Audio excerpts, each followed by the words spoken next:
মৃত্যু এত যন্ত্রণা, সবারই দুনিয়া থেকে বিদায় হয়ে যাইতে হবে, সবারই কষ্ট করতে হবে। আল্লাহর নবী বলেন তিনটি ধাপ খুব কঠিন, তিনটি ধাপ খুব কঠিন। 1 নাম্বার হইল মওত, 2 নাম্বার হইল কবর, 3 নাম্বার হইল কিয়ামতের ময়দানের দিন। 3টা জিনিস এত কঠিন,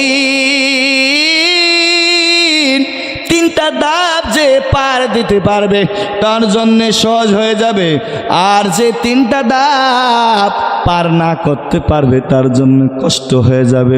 বন্ধুরে, পয়গম্বর আরবীর এমন পরিমাণ কষ্ট হয়েছে, তো ওই নাফরমানের কষ্টটা কেমন হয়ে যাবে? হে বাবারা রে, নামাজ পড়ো না, রোজা রাখো না। আল্লাহ তাআলা নামাজ ফরজ করেছেন 5 ওয়াক্ত। রমজান মাস সামনে আসতেছে, ওই রমজানের রোজাগুলা ঠিক মতন রাখি না, ঘরের এক কোণার ভিতরে যায় খানা খাই। বাবারা রে,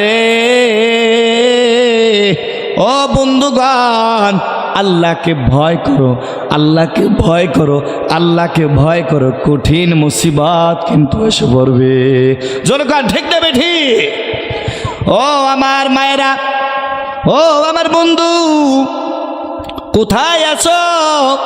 4 দোকানে আজকে, 4 দোকানে তুমি গুনাহ করতেছো, 4 দোকানে তুমি টেলিভিশন দেখো, পায়ের উপরে পা দিয়া তুমি টেলিভিশন দেখো। বাবা শোন শোন, এই জীবন কিন্তু জীবন নাই। ওই সময় যদি তুমি মারা যাও, তুমি সাথে সাথে জাহান্নামী হয়ে যাইবা। জোরে বলেন ঠিক না বেঠিক?